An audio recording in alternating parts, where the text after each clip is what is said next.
Então, dando continuidade ao bate-papo com o Dr. Dirney, do Vieira Advogados, hoje agora vamos falar sobre alienação parental, que é um tema que está muito em voga no judiciário.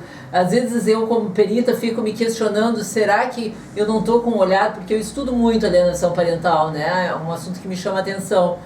E eu fico às vezes pensando, será que eu não estou viciada em tudo? Eu acho alienação parental. Sim. Mas é que às vezes ela vem de uma forma tão velada que tu tem que ter um olhar muito cuidadoso e uma escuta muito atenta para ver o que está por trás, né? Porque Sim. Quando aquela mãe é a mãe perfeita, é a mãe que faz tudo, é aquela mãe maravilhosa que atende todas as necessidades do filho, e o pai é um pai que é periférico, que é um pai ausente, eu sempre desconfio, né? Não que às vezes não aconteça de esse pai realmente ser um pai periférico, um pai ausente, um pai relapso, sei lá, mas assim, a gente tem que ter muito cuidado nisso.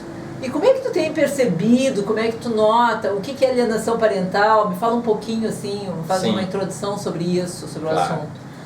Então, Anice, mais uma vez eu agradeço por essa oportunidade, né, de estar aqui trocando essa ideia contigo. Eu que agradeço a tua disponibilidade. Muito obrigado.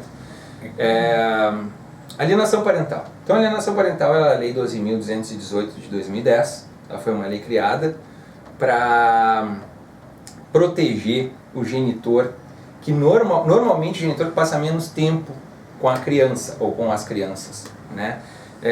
Quais são os casos? Estão elencados na lei todos os casos, nos seus incisos, eles são muito claros e muito fáceis de ser analisados.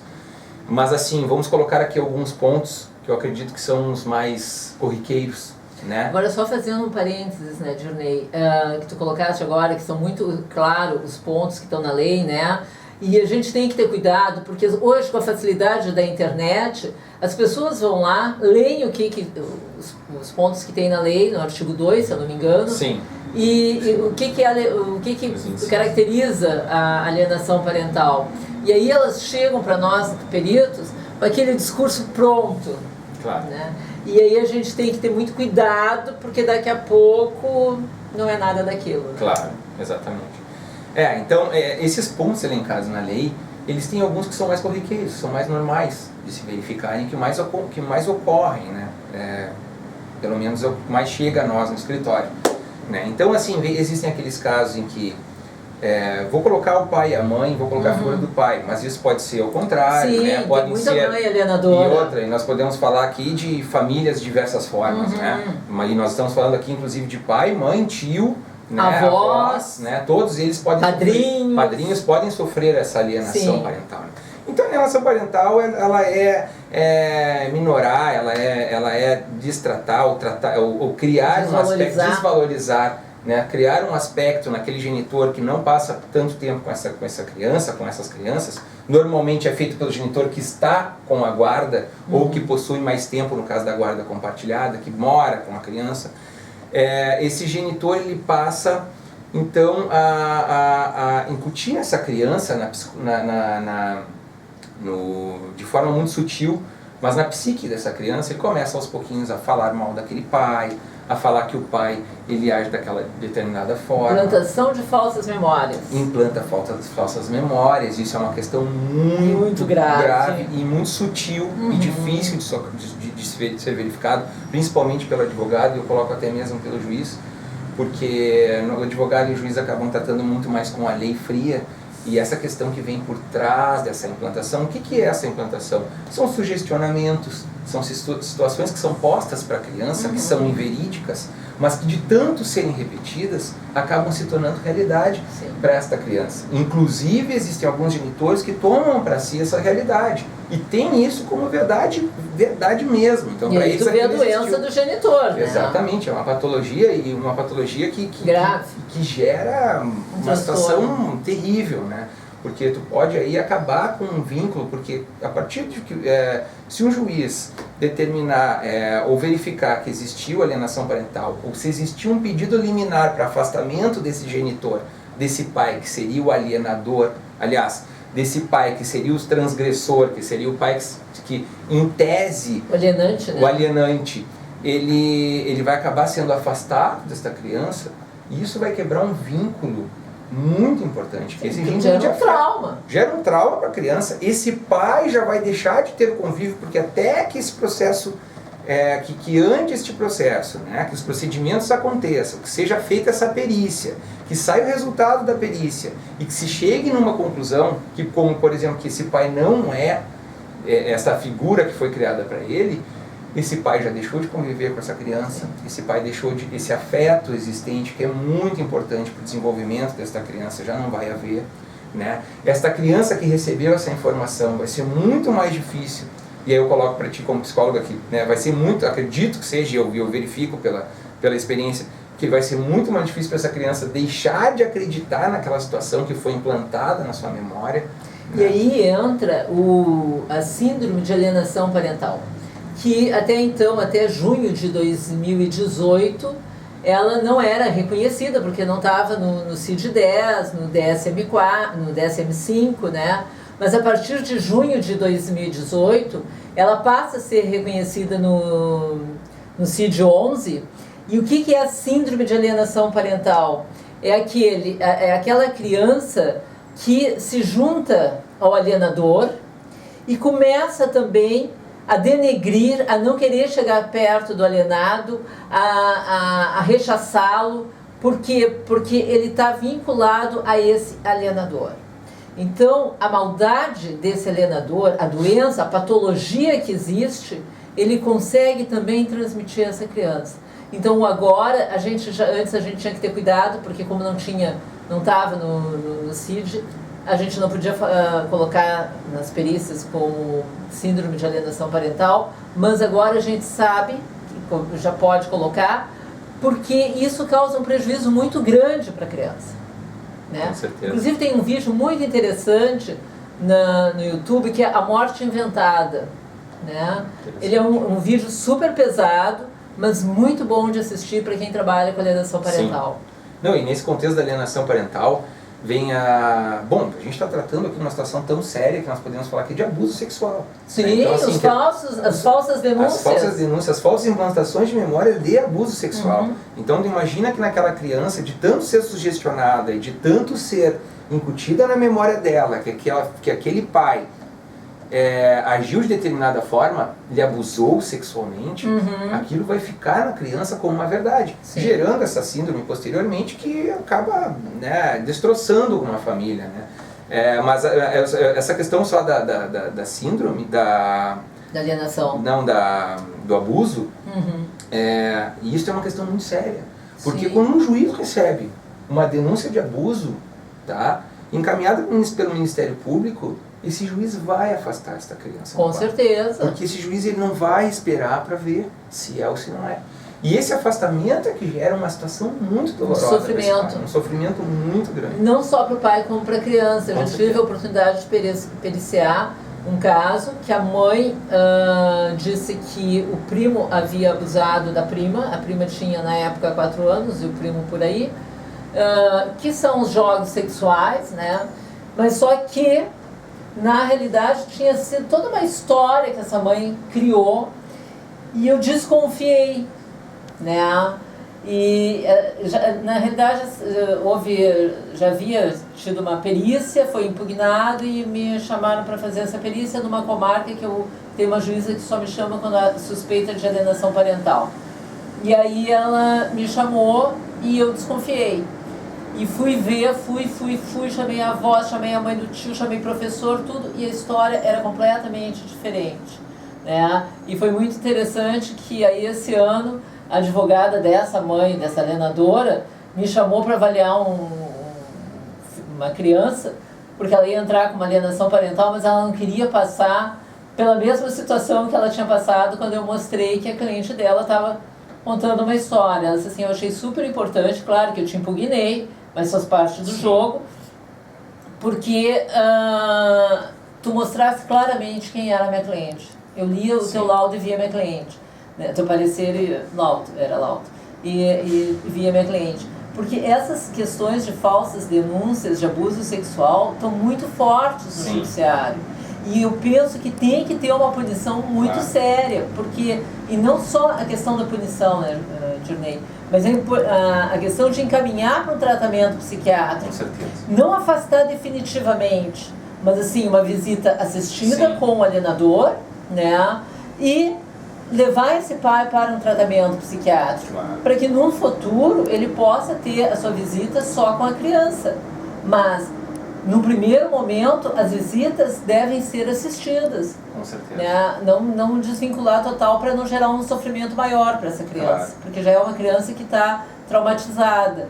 Mas que ele seja encaminhado, porque isso é doença, né? Expor uma criança, como eu já vi, criança de 2, 3 anos, ser exposta para um exame de corpo de delito, sabendo que não existia o fato. Claro.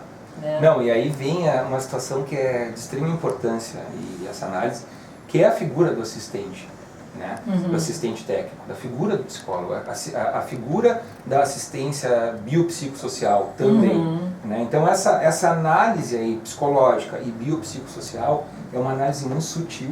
Sim. E aí é que entra a importância da figura do assistente. Por quê? Porque, como eu já falei, vou repetir, o juiz, ele não tem condições, ele não sabe, ele não recebeu esses ensinamentos, ele não tem essa expertise para analisar essa situação mais profundamente, analisar o fato.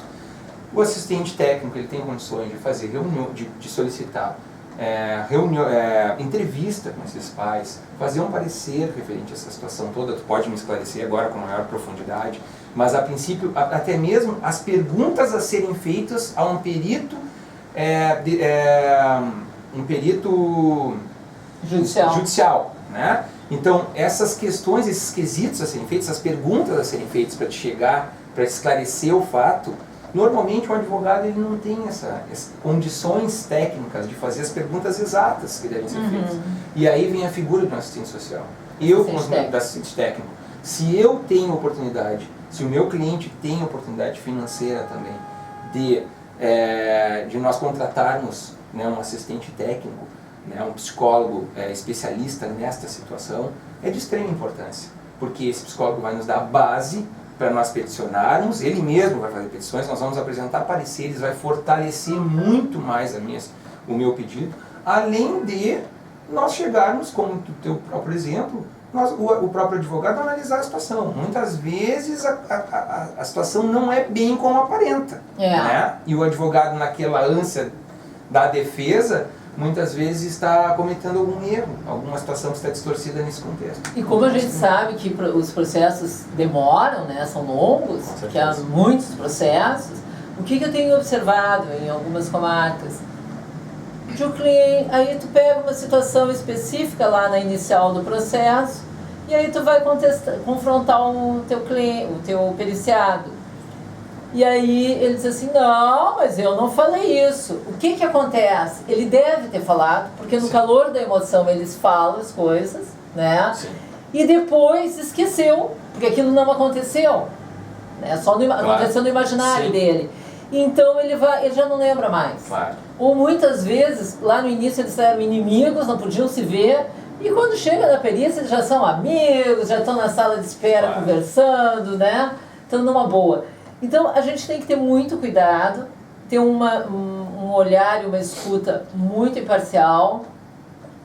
Eu penso que em alguns momentos eu atuo como assistente técnica e eu sempre digo, converso com o advogado para ver, porque tem advogados que não gostam do assistente técnico, se me dá acesso ao processo, porque eu acho que tanto o perito quanto o assistente técnico ele tem que ter um olhar investigativo. Então a gente tem que ir buscando, pensando, né, coisas que tu vai vendo, furos no processo que vão aparecendo, de falas tanto do alienador, coisa assim, e tu vai juntando e no parecer técnico, né, eu vou pensando aquilo ali. Até um dia um advogado me disse, nisso, mas isso aqui já está no processo. Eu digo, sim, mas isso é técnica. Porque ninguém vai ficar olhando todo o processo, promotor, juiz. Então tu junta tudo isso e mostra. E isso facilita e qualifica muito o trabalho do advogado. Isso exatamente. Tem em mente. Porque tu tem uma ajuda. Não, tem um olhar técnico, um um apanhado sobre esse E com processo. isso eu já consegui derrubar vários laudos de alienação parental, mostrando que em tal situação, e normalmente esses laudos são feitos por avós, os alienadores são os avós. Então assim, a gente consegue mostrar que quando a coisa está solta, tu não dá conta, né? Então, a importância do assistente técnico ler o processo. Eu sempre digo, se não, quando eu dou aula de perícia judicial em vara de família, eu digo, se não quer ler, se não gosta de ler, não vai ser perito. Porque tu tem que folhar, tu tem que ler, né? E saber como é que funcionam as coisas.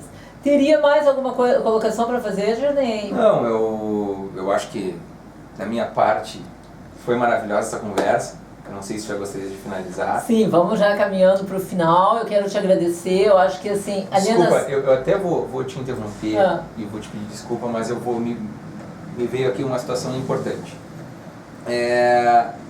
E o alienador, né? Chegou-se ao fim e obtivemos uma sentença onde ficou caracterizado que existiu uma alienação parental. E o que ocorre com esse alienador? Então existem algumas punições, existem algumas penas a serem cumpridas. Uma delas que ele pode perder a guarda desse menor, né? Que seria, dependendo como for o nível, é uma das mais comuns, né? Se inverte a guarda desse menor, ou se a guarda compartilhada passa a ser guarda unilateral. E outras penalidades, né? Pode começar com multas, pode começar com afastamento, a princípio um maior afastamento, e pode acarretar nessa inversão de guarda. Então, só para nós finalizarmos essa situação, colocando aí quais são eu acho que isso é importante, e é importante sempre, nesses casos, que seja encaminhado para um tratamento psiquiátrico. Com certeza. Como assim existe com a questão do abusador, né? Ninguém é abusador pelo belo prazer, acordei e resolvi que você é abusador sexual. Não, existe uma patologia por trás disso. Então, no caso de alienação, que também é uma coisa extremamente grave, também existe uma patologia. E aí é importante que seja feito um acompanhamento psicológico e psiquiátrico, né? Porque normalmente tem que fazer uso de medicação, que são casos mais sérios, né? Às vezes até transtornos de personalidade. Sim. Não, e deixando claro aqui que não existe uma posição, né? O alienador. O alienador muitas vezes pode estar ocorrendo a situação, né? E é uma situação muito grave, o que deve ser verificado com seriedade. E a importância dessa multidisciplinaridade, né, do psicólogo, da assistente social, do advogado, para trabalhando juntos chegar mais rapidamente numa resposta, porque esse pai está sofrendo, principalmente essa criança. Se essa criança está realmente sendo abusada, ela está sofrendo. Se essa criança não está sendo abusada, mas está sendo abusada de outra forma, também está sofrendo. Mas então seria isso, minha querida.